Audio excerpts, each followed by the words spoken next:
Y bienvenidos, bienvenidas a todos y todas a un nuevo año, a una nueva temporada, a la temporada 4 de Ecosistema e-commerce, con muchas ganas y con muchas cosas que hacer por delante en este apasionante año que nos aguarda, con sorpresas y mucho e-commerce. Para empezar el año con fuerza, vamos a hablar de muchas cosas en el podcast, de fundar marcas y venderlas a grupos de moda, de construir marcas con criterio y seguir una metodología contrastada con el desarrollo de varios proyectos. Hoy, temporada 4, inicio, he invitado para dar comienzo a la temporada a Carolina García, emprendedora y experta en retail y construcción de marca. Porque muchos de los que me estáis escuchando, a lo mejor tenéis una marca, ya sea en la realidad o en la cabeza, y queréis que ese nombre siga creciendo, pero no sabéis por qué camino tirar.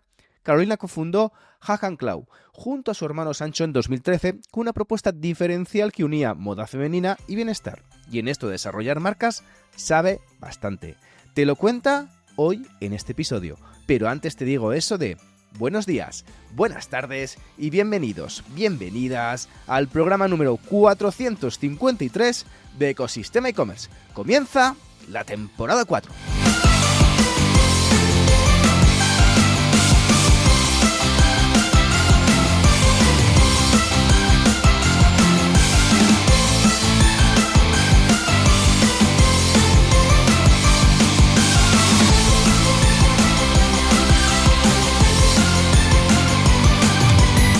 El podcast, tu podcast donde podrás escuchar, como siempre, todo relacionado con el mundo e-commerce, sin filtros. Al micrófono, Javier López, consultor de e-commerce y fundador de ecosistemaecommerce.com y de python.com.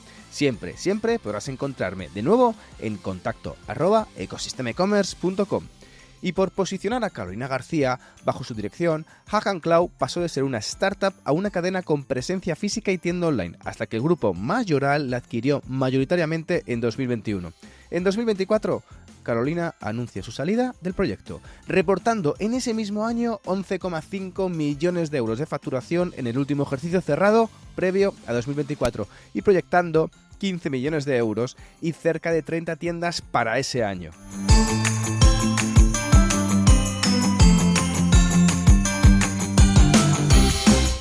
Pero, espera. ¿La peak season no fue lo que esperabas?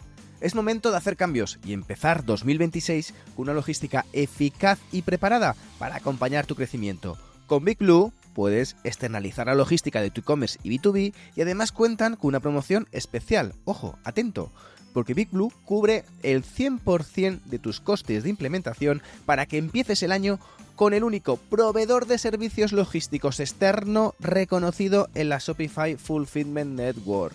El onboarding está garantizado en una semana y si quieres verlo por ti mismo, porque no te fías, visita uno de sus hubs europeos y Big Blue te va a cubrir los gastos del viaje 100%. Así que ya lo sabes, cámbiate a Big Blue y despreocúpate de la logística. Diles que vas de mi parte y escribe a ecosistemaecommerce@bigblue.io o visita bigblue.io.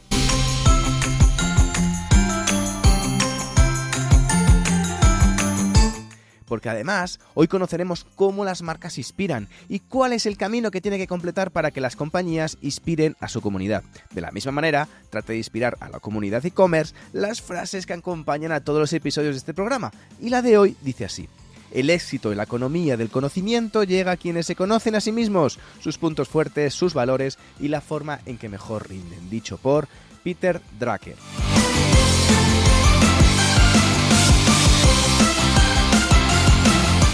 Y es que además de su etapa como fundadora de marcas, Carolina ha desarrollado una línea de trabajo propia enfocada en construcción estratégica de marca y cultura que se llama el método Arquetipia. Actualmente acompaña a empresas y fundadores en procesos de creación, reposicionamiento y escalado de marcas. Hoy vamos a conocer de primera mano cómo se logra posicionar y recolocar una marca hacia niveles superiores tanto en online como en retail. Hoy nos espera una masterclass de las buenas. Sin más tiempo que perder,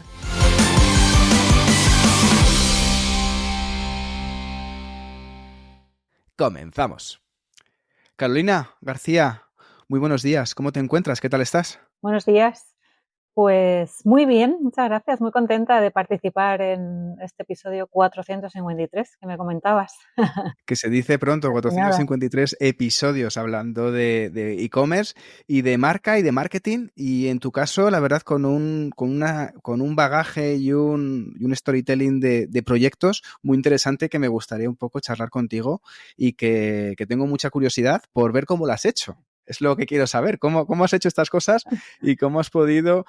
Cuando hablaba contigo sobre el podcast, te hablaba diciendo, ostras, es que realmente lo que estás haciendo eres una creadora de marcas.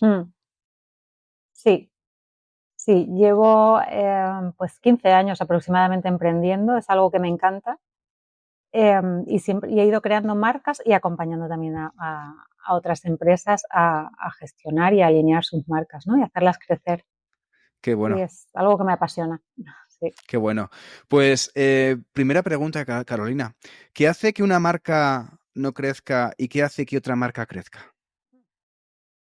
Qué buena pregunta. Pues, a ver, que no crezca no solo es un motivo, ¿no? Pero podríamos resumirlo en la falta de coherencia. Hay veces que puede fallar el producto, hay veces que puede fallar la estrategia de venta, hay veces que falla la comunicación. Todo eso son bloqueos, o hay veces que puede fallar todo, que son bloqueos y que hacen que la marca no esté alineada, ¿no? Entre lo que la marca promete y lo que realmente hace. Entonces ahí empiezan esas fugas y esos bloqueos y hace que no crezca y normalmente que no sea rentable, ¿no? Vamos a poner un ejemplo para que sea así, que se vea más visual, más conceptual.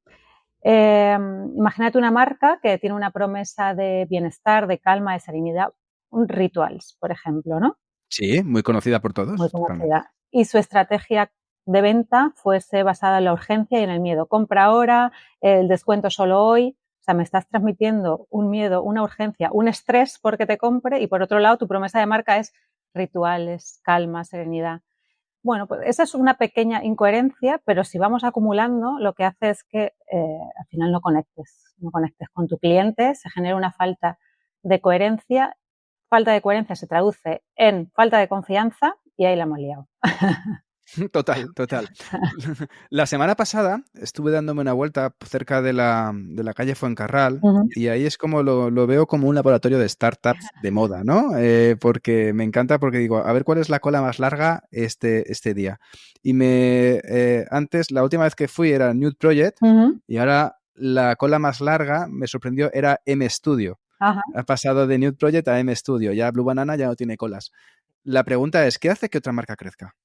¿Qué hace que otra marca? Pues justamente eso, tener un propósito bien claro y que esté todo alineado y en coherencia. Es decir, lo que tú prometes, que tengas bien definida esa esencia, se traduzca perfectamente en la línea de comunicación, en la línea de estrategia de ventas, en la línea de liderazgo, de equipo, importantísimo.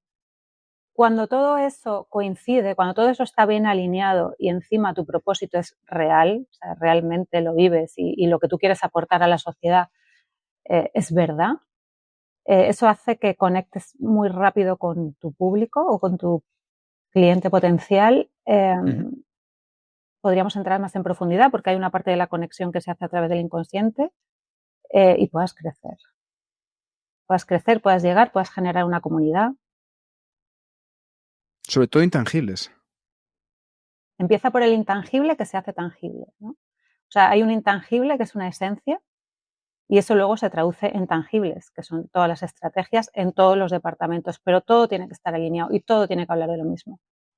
Ujú. Suena interesante el podcast de hoy. Sí. Vamos a sacar bastantes cosillas. Vamos a sacar bastantes cosillas. Pues eso se trata, Antes, entretener y aportar valor, espero. seguro, seguro. Antes de empezar, Carolina, cuéntanos un poquito sobre tu trayectoria profesional, que la verdad que ha sido bastante intensa. Entre muchos proyectos, fundaste Hack Cloud. Pero antes de hablar de Hack Cloud, que hablaremos un poquito en este episodio, cuéntanos un poquito tu trayectoria, un poco hasta el día de hoy, que estás trabajando, ayudando a otras marcas a crecer y a desarrollarse. Sí, pues comencé a emprender hace 15 años, como te comenté. Primero fueron dos proyectos, Regaloteca y de Tendencia. Regaloteca, bueno, pues fue pionero en esto de mensajes, o sea, de regalos personalizados. De Tendencia también vino a cubrir una necesidad que había en el mercado en el que se había dejado de comercializar, era una comercializadora B2B de complementos de moda. bueno, en común tenían que había un hueco, una necesidad en el mercado y yo lo cubrí, ¿no? Luego nació Wuhan Cloud y ahí ya lo hice desde otro punto muy diferente, ¿no? Y lo primero que tuve fue el propósito. ¿Qué quería, cómo quería impactar, qué mensaje quería lanzar y qué quería transmitir a esa mujer, ¿no? Y después vino el cómo, y fue a través de la moda. Pero eso fue la gran diferencia entre cómo emprendí unos y cómo emprendí Wuhan Cloud. Y ahí, ¿Cómo fue el principio? ¿Cómo fue el principio? ¿Por qué te decidiste a quemar barcos y a ponerte por cuenta propia? pues fue una decisión, bueno, como, yo creo que como casi todo el mundo, que la vida te va empujando, ¿no? Hacia ese camino. Yo, Mi en sueño. mi caso, fue la maternidad. Fíjate, no podía conciliar, trabajaba en marketing, viajaba muchísimo, mi familia estaba afuera, me tenía que apañar, y entonces no podía conciliar y siempre había tenido, yo me daba cuenta que cuando yo entraba, está mal que lo diga, pero, o no, pero bueno, yo me daba cuenta que cuando yo entraba en una empresa, un departamento, lo mejoraba mucho. Entonces sí que tuve esa confianza de decir, wow, es que lo estás haciendo para otros, vamos y hazlo para ti porque puedes, ¿no? O sea, tenía como esa confianza. Y esa idea de poder crear algo mío, que me encantaba, más poder organizarme horarios y poder cubrir, poder estar con mis hijos cuando lo necesitaran, fue lo que me impulsó y lo que me hizo dar el paso. Y de ahí a 15 años. Sí, fue un viaje. Yo Absolutamente. digo que ha sido Vamos. un viaje de crecimiento personal disfrazado de empresa, además. Buen nombre, buena forma de llamarlo. Se te conoce, Carolina, por crear varios proyectos, como tú has comentado, especialmente el de Hahan Cloud. ¿Cuál fue el momento inicial que dio forma al concepto moda barra bienestar de Hahan Cloud y cómo lo validaste en esos primeros meses? Porque montar eso también cuesta dinero. Montar eso cuesta dinero, a veces menos de los que nos pensamos. O sea, no hace falta. Yo empecé con pocos recursos, la verdad. O sea, es verdad que venía ya de emprender 2 proyectos anteriores. Regaloteca fue la primera empresa que vendí, la empresa ya la vendí.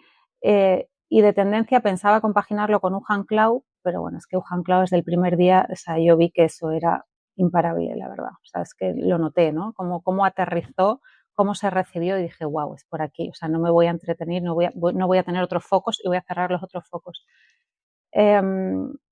Entonces, me comentabas de recursos. Eh, pues te voy a contar cómo empecé.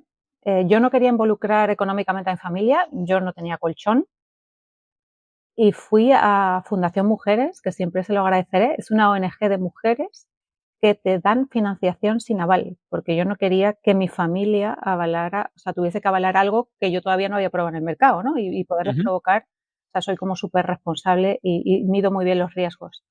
Y gracias a eso, a un pequeño crédito a través de Fundación Mujeres, por eso siempre digo, ¿no? Que parece que hay que tener grandes recursos. No, hay muchas vías. Hay que ponerse creativos, hay que buscar y hay que ver cómo se hace.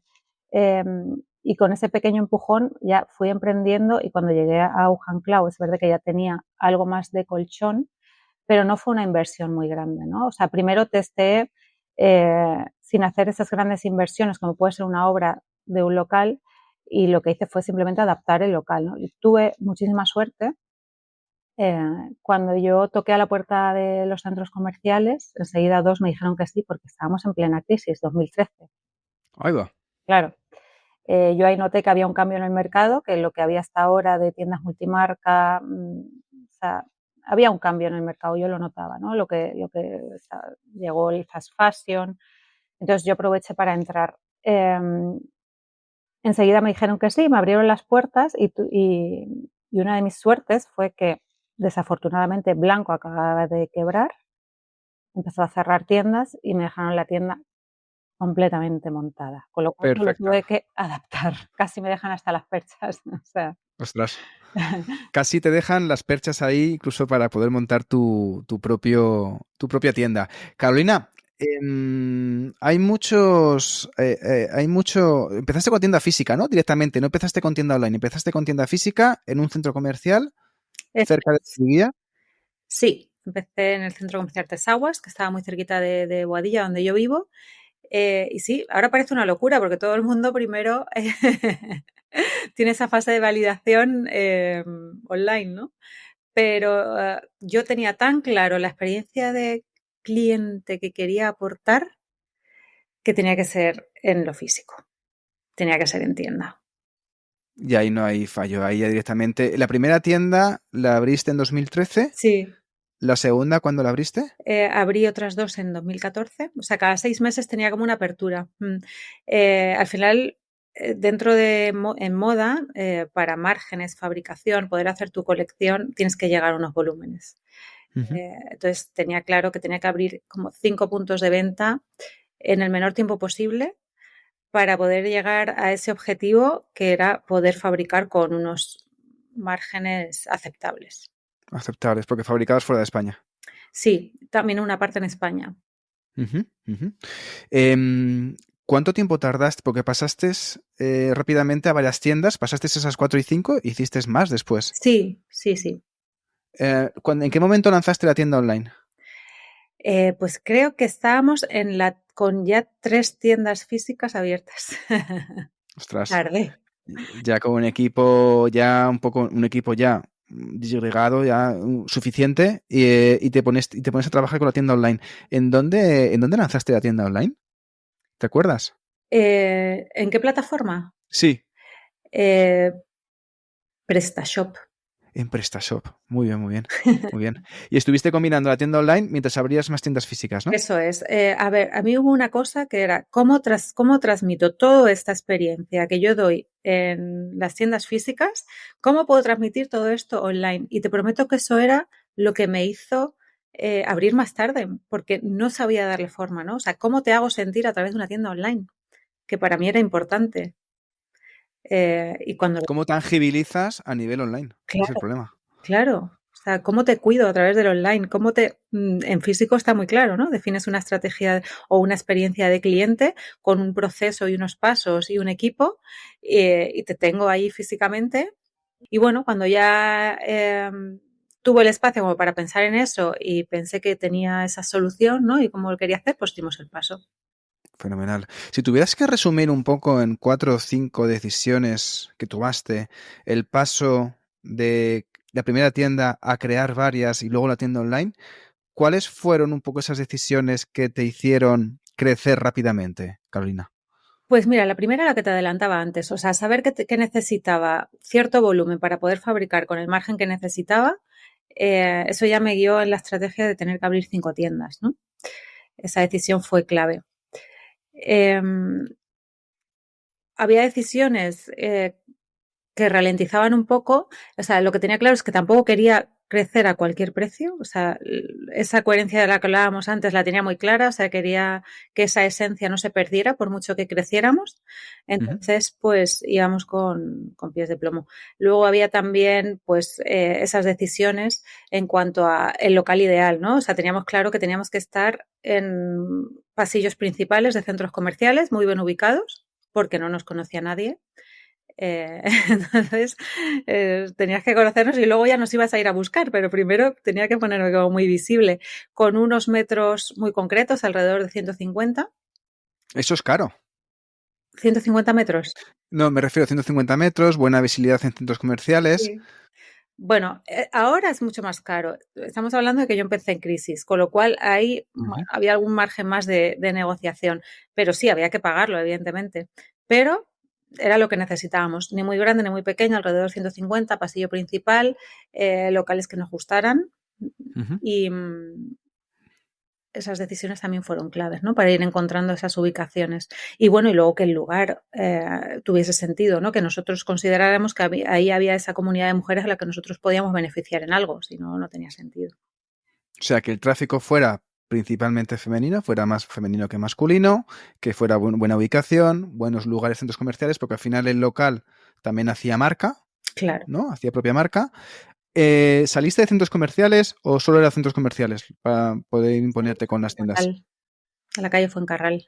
Mítica, mítica absoluta. Sí, ese es como la pasarela, yo lo llamo la pasarela Cibeles, la, la que están todas las marcas ahí metidas y es como, ¿cuál es la marca que está despuntando y que aparece de repente en la calle Fuencarral? Salimos a Fuencarral y luego ya en Sevilla, luego he ido más en calle, pero al principio fue centro comercial. Ujú. ¿Qué elementos de la tienda tenías como instaurado vuestros rituales, rutinas, para un poco hacer crecer? Porque claro, tú montas la tienda, pero muchas tiendas cierran. ¿Cuál es un poco el ritual que teníais para, con el equipo, las rutinas, para precisamente tener conversión en esas tiendas? Bueno, pues había una experiencia de cliente muy bien diseñada y teníamos mucha formación en los equipos. Hay una cosa que creo que hicimos muy bien, que fue, nosotros éramos pequeños, empezamos siendo muy pequeños, pero nos profesionalizamos desde el inicio. Una de las cosas que creamos y que creo que nos ayudó mucho a mantener esa experiencia de cliente, esos procesos, esos rituales que iban haciendo que creásemos una conversión adecuada, una productividad y demás, fue, por ejemplo, teníamos la Escuela de la Felicidad, que era un programa formativo que duraba todo un año para los equipos y se trabajaban muchas cosas, entre otras estos rituales y estos procesos que tú comentas como para que la experiencia fuese la que tenía que ser, ¿no? Y ellos también tuviesen esa conexión con la esencia de la marca y con nosotros. O sea, la formación era un año, no era un onboarding de 2 o 3 semanas, sino era durante un año formarte para que conocieras bien la empresa y la marca. Y cada año cursos nuevos, sí. O sea, que hacíais mucha apuesta por el tema de la formación del equipo para precisamente mantener ese ritual, ¿no? Esa estructura y ese método, Y ¿no? esa esencia, claro. O sea, es lo que te decía. A mí crecer perdiendo esencia no me compensaba. Entonces hice mucho esfuerzo, mucho hincapié en crear todos esos procesos y esa escuela formativa. Ujú. Dentro de luego un poco esa escuela, luego ha derivado en lo que se llama ahora el método Arquetipia, ¿no? Sí. Entonces, que es lo que trabajas tú ahora. Eh, Por conocerlo bien, Carolina, ¿cómo el método Arquetipia puede reorganizar un poco la narrativa de la marca, la identidad visual de una marca, de un producto? Si nos puedes poner así un par de ejemplos para poder visualizarlo. Pues el método Arquetipia al final es toda mi experiencia empresarial junto con mi intuición y mi visión, que tengo mucho, hecho método, hecho sistema, ¿no? Nosotros trabajamos desde un punto de psicología arquetípica aplicada incluso a la marca y Ujú, lo que hacemos es desvelar realmente cuál es la esencia de esa marca, qué es lo que está queriendo transmitir y luego traducirlo en todas las áreas, en cada estrategia de comunicación de producto, de venta y que se consiga esa coherencia de la que hablábamos antes. Te voy a poner un ejemplo, como me pedías. Una de las últimas marcas que he trabajado es una empresa internacional que llevaba 25 años trabajando la moda masculina y empezó a hacer cosas en moda femenina. Cuando yo llegué, pues lo que no había una estrategia, no había una esencia todavía de la moda femenina, había producto. Simplemente se había ido ujú, fabricando producto, pero que todavía no estaba unido, ¿no?, a nada, no te contaba ninguna historia, ¿no? Era simplemente producto y muy buen producto. ujú. Entonces, pues desde ahí lo que se hizo fue revelar esa esencia, sacar el arquetipo. Ese arquetipo se personaliza, o sea, es decir, se hace persona, se describe hasta el último detalle. En este caso era un personaje que se llamaba Luz, cómo vive, qué piensa, cómo siente, qué compra, qué no compra. Eso que hace, bueno, eso mucho más detallado, ¿no? Eso que hace que el equipo conozca perfectamente a Luz, se ahorre un 40% en toma de decisiones, porque muchas veces es, bueno, pero Luz haría esto o haría esto otro, en marketing, por ejemplo. Ujú. Eh, y que la esencia y la coherencia se mantenga entre todos los equipos. Entonces, el cambio fue espectacular. De repente nos encontramos con una marca que tenía un propósito, tenía una narrativa, tenía mucha coherencia en las colecciones cápsula en este caso era moda femenina, Ujú. en la imagen. Entonces, el cambio fue espectacular, ¿no? Y a mí, vamos, hay veces que veo esos resultados y se me pone el pelo de punta porque es como, wow. Y tiene que ser, o sea, esto no es inventado, o sea, la marca tiene su verdad y tiene su propósito. Lo que hay que es ir rascando y sacándolo y alineándolo con el propósito del fundador, que es muy importante. No puede ir los valores y los criterios del fundador por un lado y la marca por otra. O sea, eso tiene que estar también en coherencia. Vale, o sea, primero se crea el avatar, por así decirlo, el arquetipo de cliente muy detallado. No es de cliente, es que es la esencia de la marca, hecho personaje. Es muy diferente. La marca hecha personaje. Sí. Para que todo el mundo lo entienda y se trabaja mucho con el equipo para que se guarde esa coherencia. Sí. O sea, crear un Steve Jobs, por ejemplo. En ese caso sería. Ya que yo visualizo marca Apple con Steve Jobs, por ejemplo, Claro, pues sería, oye, a Steve Jobs le gustaría esto, Steve Jobs haría este producto, Steve Jobs efectivamente. comunicaría así. Muy buen ejemplo también, eso es. Vale, vale, entendido. Esa marca ha cometía fallos en tema de únicamente ofrecía productos sin trabajar un poco esa figura, ¿no? Esa personalización, esa tangibilización de marca. Sí, eso, Después de estar, de marca, sí, esa identidad de marca, ¿no? esa identidad de marca. Carolina, después de estar trabajando con diferentes equipos retail, de trabajar con diferentes marcas, ¿cuáles son los fallos recurrentes que ves un poco en estas marcas? No digas nombres, pero di un poco fallos recurrentes, cosas típicas que te encuentras en temas de, oye, no estoy vendiendo, lo estás vendiendo porque no estás trabajando los valores de marca.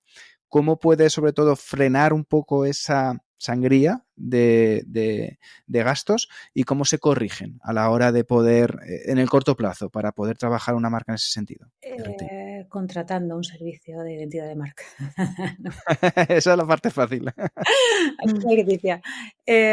A ver, yo veo muchos, o sea, además es que no lo puedo evitar. Yo conecto con una marca o entro en un negocio y enseguida digo, uy, aquí tiene bloqueo, aquí se ha desviado, aquí hay una incoherencia, o sea, no lo puedo evitar, lo veo. Los que más podemos percibir todos es muchas veces que entramos a un negocio de retail y hay una experiencia de cliente pues que no está trabajada, no te atienden. Yo ahí ya empiezo a calcular la pérdida de venta que tienen, saco mi porcentaje, digo, esto está en un menos 25 porque entonces, bueno, ahí definir. Y no culpo a los equipos de retail, porque seguramente lo que no se ha trabajado es el propósito de esa experiencia de cliente, no se les ha formado, no se les ha explicado realmente cuál es su rol y qué tienen que transmitir, ¿no? O sea, Uh-huh. ellos hacen lo que pueden y todo el mundo quiere hacer lo mejor posible. Otros casos que veo de incoherencias o de bloqueos, pues hay una marca que me encanta, que son unos restaurantes yo como bastante healthy, que son pues nada de procesados, azúcares y demás. Me encanta el concepto.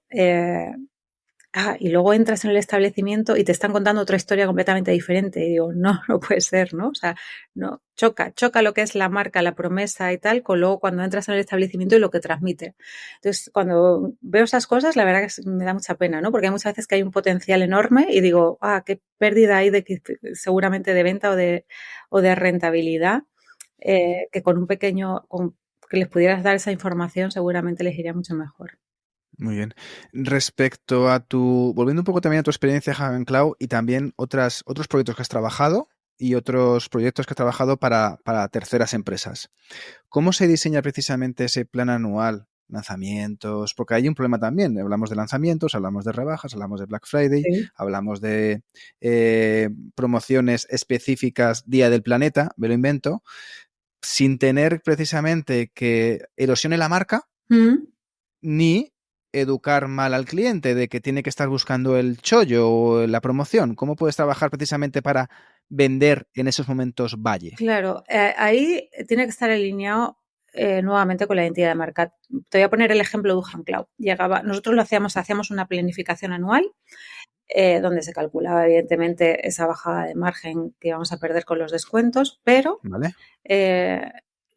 cuando llegaba un Black Friday, por ejemplo, la estrategia no iba a ser líquido, me pongo a intentar liquidar productos al 50% y solo te reduzco o te rebajo lo que a mí me interesa. No, Uh-huh. o sea, no quería lanzar el mensaje de te estoy vendiendo esto porque no lo he vendido. Lo que me sobra. Sacar ahora. Y entonces te lo intento encasquetar aquí en el Black Friday. No. Uh-huh. O sea, yo lo enfocaba como, ok, estamos dentro de este mundo, hay que hacer ese descuento de Black Friday, pero lo que voy a hacer es en toda la colección un pequeño descuento, un 20%, donde te estoy premiando por ser nuestra clienta, tengo ese detalle porque llega Black Friday, pero no te selecciono en qué productos te hago descuento y no.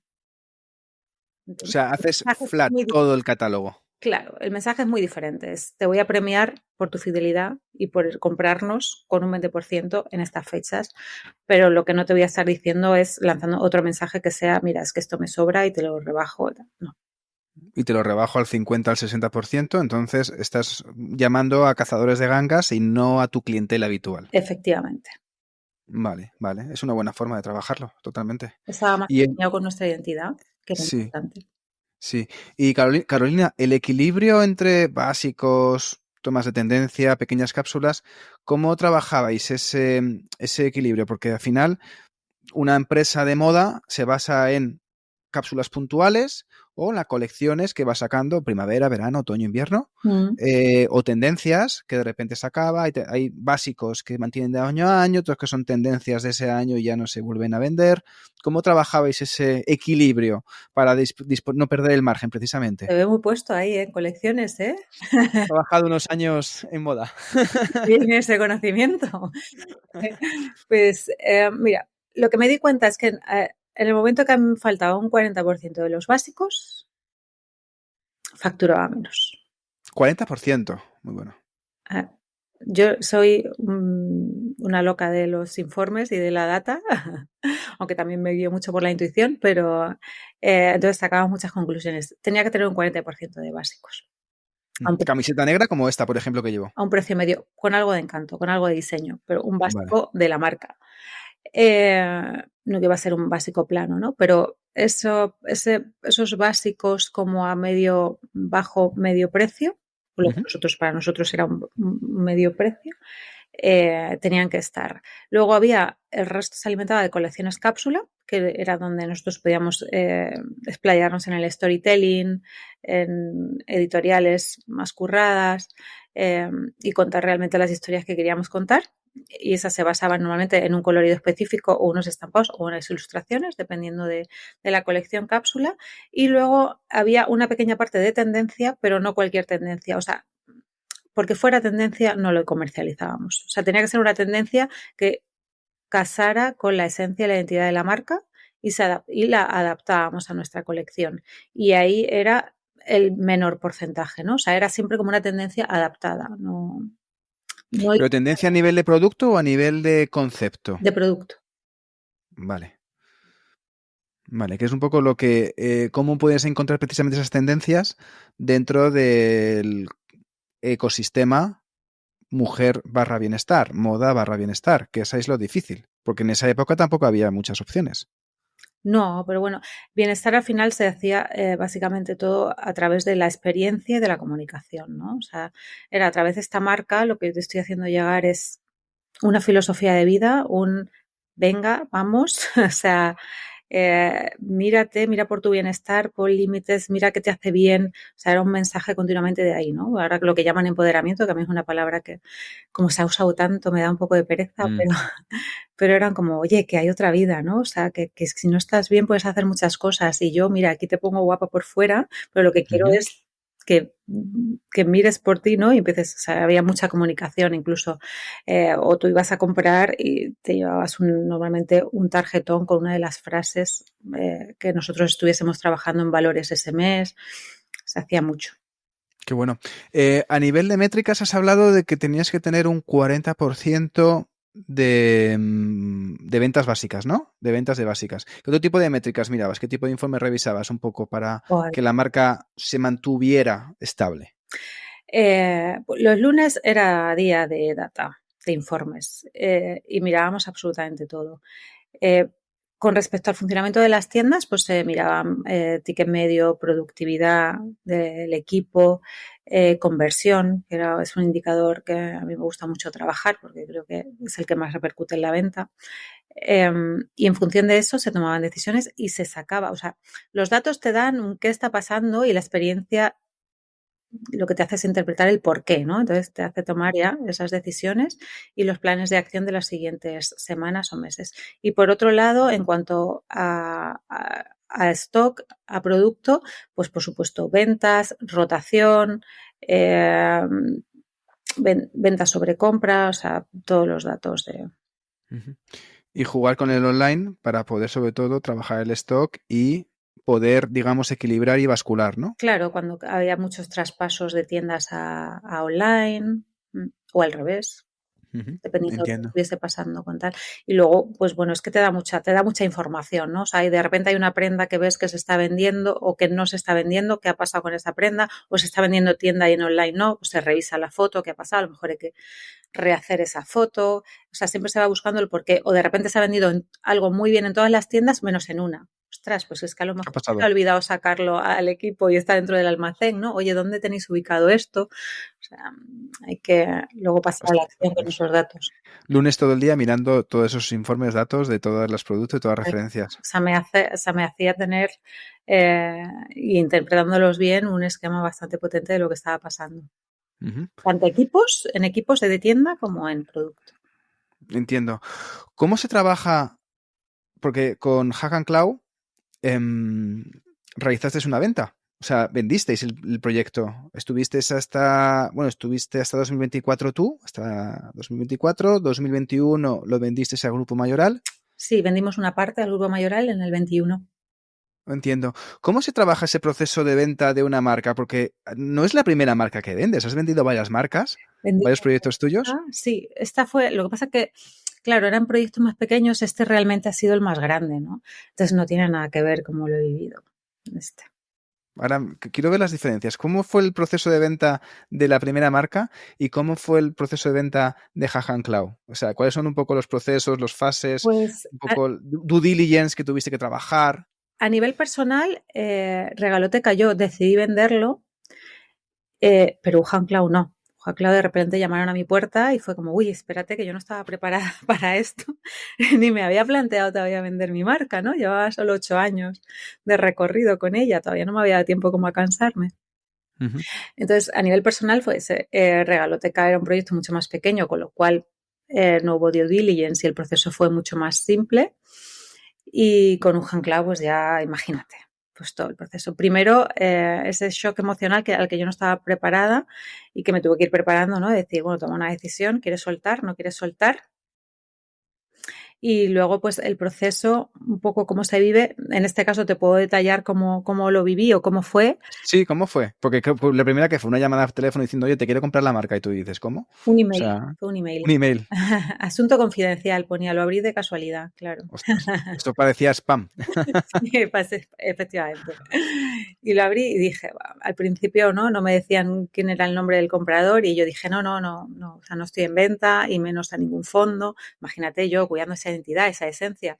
O sea, para mí era impensable soltarlo a un fondo, pero bueno, ahí seguimos hablando, no, de verdad que es un grupo que te va a gustar, que también cuida valores. Bueno, empezaron ahí a hacer muy bien su trabajo. Hacer el storytelling, ¿no? A encandilar. Sí, sí. Entonces, bueno, ya sí que accedimos a una segunda fase, que fue la de reunirnos con la dirección. ¿Cómo fue la primera reunión? ¿Cómo fue esa primera reunión con La el... primera reunión se trata un poco de ver si tienes feeling o no, realmente. ¿Ves? De decidir si harías negocio con esa persona o no. Ese es el primer contacto, ¿no? Y ese fue bien. Conocimos al presidente, a la ahora presidente de la empresa, del grupo, y fue muy bien, ¿no? A mí me encantó y dije, bueno, es que puede ser un buen compañero de viaje en ese Ujú. sentido. Porque hay que recordar que cuando tú haces una venta, normalmente te tienes que quedar un tiempo, ¿no? Entonces tienes que ver muy bien con quién te quedas. Respecto a esa primera reunión, ¿luego qué sucede? Luego, ¿Cuáles son los procesos? eh, Para el que quiera comprar, el que nos esté escuchando y quiera vender su empresa, para que sepa lo que tiene que hacer. pues ya ves si quieres hacer negocio con esa persona o no, si quieres trabajar con esa persona o no. Si la respuesta es sí, eh, lo siguiente es empezar a enseñar un poco de forma muy transparente cómo funcionas y un poco los entresijos del negocio, ¿no? Pues empezar a visitar tiendas, oficina, números y demás. Conocer también o sea, por mi parte, también conocer las instalaciones del grupo, los equipos, cómo funcionan. Si eso sigue adelante, si te sigue gustando y convenciendo por ambas partes, Ujú. ahí ya empezamos a hablar de números y de negociación, ¿no? De cuánto se valoraría, cuál sería el precio y demás. Y cuando ya eso está más o menos acordado, o más o menos ves que te puede cuadrar, ahí ya sí se abre la puerta a esa due diligence que te levantan hasta Ujú. el felpudo de la entrada, ¿no? Te revisan todo, absolutamente. Revisan todo y ahí entra, sí. Y bueno, en nuestro caso, ya te digo, como una de las bases fue el profesionalizar desde el inicio. Es verdad que teníamos unas finanzas súper ordenadas, muy poca deuda, una dirección financiera potente, con lo cual estaba muy transparente todo y muy claro y muy bien organizado, ¿no? En ese caso de ventas que se hacen a otras empresas, es decir, cuando una empresa compra a otra empresa, ¿se trabajan con tipo las Big Four que te empiezan a hacer las valoraciones, te hacen la valoración Nosotros por ingresos, por beneficios? cogimos una Big Four cada uno. Y luego entre ellos se pusieron de acuerdo? Esto es como, imagínate. Como los abogados americanos. Me suena. A la siguiente fase, que es ya empiezan entre esos Big Four a hablar y a negociar y a ultimar Sí. contratos. Que ahí entras tú menos, que es un poco, ya se están pegando entre ellos porque tienen todos los números y es como, oye, a ver cuál es el resultado que sacan para ver si estoy conforme o no conforme. Claro, y bueno, y todos los detalles del contrato, claro, hay muchas cláusulas, muchas cosas que hay que tener en cuenta. En total, ¿cuánto tiempo fue todo el proceso desde ese correo confidencial hasta que firmaste el contrato? Ay, pues creo que fueron 6 meses, ¿eh? 7, 6, Es 7 poco. meses. Muy poco. Yo te digo, es que fue una due diligence fácil, o sea, estaba todo muy organizado. Creo que fue fácil. Nos pusimos de acuerdo pronto, o sea, había buena voluntad y mucha coherencia, mucha transparencia por ambas partes. Fue fácil, en este caso fue fácil. Fue Sí. fácil. Lo difícil fue soltar, pero sí. Lo difícil fue soltar, sí, porque tú precisamente desde tu papel de fundadora, que fundaste la marca en 2013, hasta que confirmas el exit en 2024, un montón de aprendizajes, liderar proyectos. ¿Qué tipo de cosas te quedas de esos, desde 2013 hasta 2024, 11 años, de ese proceso, de esa maduración de marca? ¿Cuáles son los principales, digamos, mecanismos o aprendizajes que te quedas principalmente con ese proceso? Porque claro, también hay que madurar para decir, ostras, voy a vender mi marca a un gran grupo, pero que deja de ser mía. Efectivamente, que te vas a ir, sí. Pues mira, yo me siento súper afortunada de haber vivido todo este ciclo, porque crear desde cero, hacerlo crecer, consolidarlo y luego vivir un éxito y una venta, o sea, a mí a nivel personal y a nivel empresarial me ha dado un conocimiento súper amplio, ¿no? De vivir todas esas fases. En cuanto a qué me llevo de aprendizaje así clave, bueno, por supuesto, mucha constatación de cómo se crea una marca y cómo se hace que realmente funcione. O sea, de ahí está el método Arquetipia, porque ese conocimiento está y está muy testado. En cuanto a liderazgo, aprendí muchísimo, ¿no? Llegamos a ser muchos empleados, creamos la Escuela de la Felicidad. Para mí ese aprendizaje también fue vital, en que la experiencia de cliente nunca va a ser mejor que la experiencia de empleado. Y eso lo llevo grabado a fuego. La experiencia de empleado tiene que ser muy cuidada, porque ellos van a ser los encargados de transmitir, ¿no? Y de...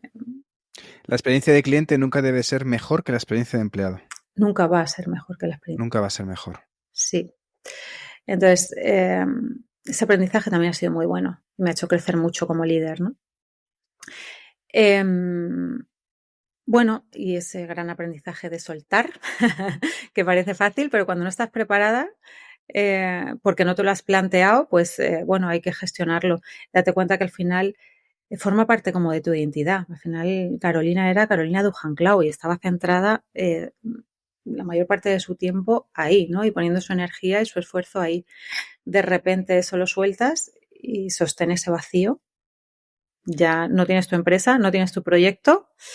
Quédate quieta, o sea, si puedo dar un consejo es para, ¿no? Y limpia de esa identidad, vuelve a ti y luego ya vuelve a emprender, pero hay que hacer como esa transición.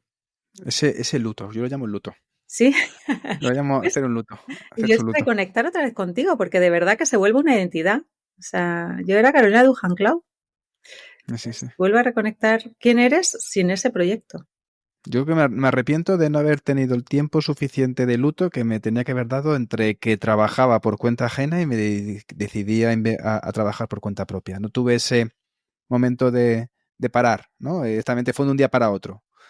De hecho, hoy se cumplen 3 años, justo hoy. Desde que compré hoy compré el dominio. Hoy oficialmente dije, hoy empiezo a emprender, porque hoy compré el dominio. Entonces lo tengo como... Mira, noviembre, yo también emprendí en noviembre. Noviembre es buen mes. Noviembre es buen mes, es buen mes. Carolina, para concretar un poco tu método Arquetipia, que es tu metodología que has aplicado por tantos años de experiencia, ¿cómo podrías establecer una serie de pasos para reposicionar una marca que estuviera estancada en los próximos 3 meses? Mira, pues en el caso de que sea una marca que ya existe y que está estancada por algo, primero se hace un diagnóstico, ¿no? De ver dónde está ese bloqueo, dónde están esos bloqueos, si es uno o varios, dónde está esa fuga de coherencia y qué está pasando realmente. Luego se pasa, una vez que se tiene eso claro y se comenta con dirección o con los fundadores, llega el siguiente paso que es, bueno, vamos a ver realmente qué identidad y qué esencia tiene esta marca. Vamos a limpiar lo que no es, vamos a ver lo que sí es, vamos a hacer un trabajo profundo en ese sentido y a trabajarlo también con los fundadores o con la dirección y descubrir realmente cuál es esa identidad y esa esencia y ese arquetipo. Cuando tienes eso, el siguiente ya paso es acción. Es cómo traduzco esa identidad y esa esencia en acción y en todos los departamentos. ¿Cómo voy a comunicar? ¿Cuál va a ser la estrategia? ¿Cómo voy a vender? ¿Cómo va a ser el producto? ¿Cómo va a ser la experiencia de cliente? ¿Cómo va a ser la experiencia de empleado? Por favor, que no nos olvidemos de eso. Y ese es pasar a la acción.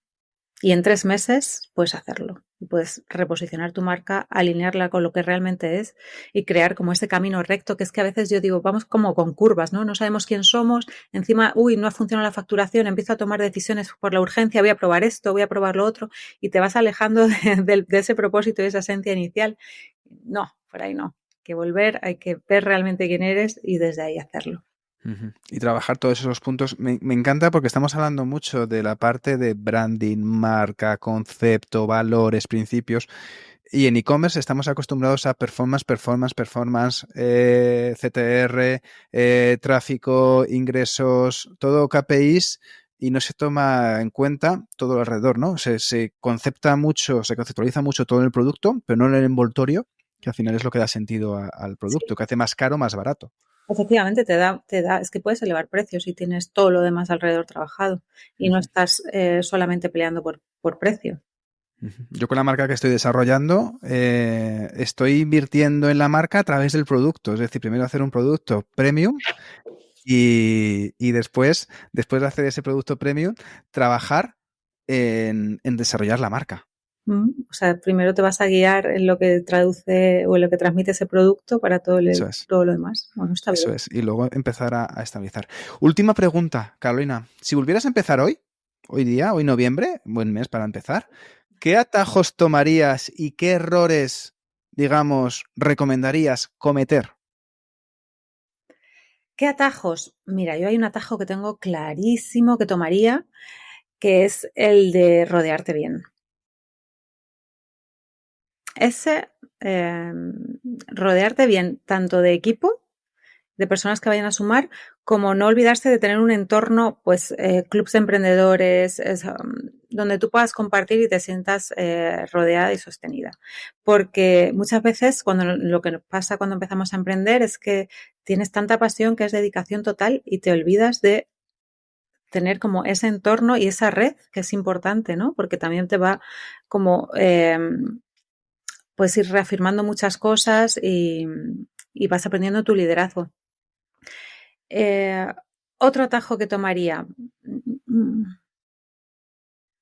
aunque lo hicimos, pero quizá lo podía haber hecho antes, el de profesionalizar desde el inicio. Me parece importante. O sea, no sabes a dónde vas a llegar. Mira, en mi caso yo no me planteaba siquiera vender la marca y gracias a que estaba todo bien estructurado, se pudo vender, ¿no? En buenos términos. Entonces, profesionalizar desde el principio, invirtiendo cada vez, o sea, no hace falta invertir una millonada. O sea, yo siempre mido mucho inversión y retorno, pero sí ir haciendo esos procesos. Y luego, ¿cuál era la otra parte de la pregunta? ¿Qué atajos? Los errores que tendrías que cometer, obligatoriamente. ¿Cuáles tengo que cometer obligatoriamente? Más pronto que tarde. Más pronto que tarde.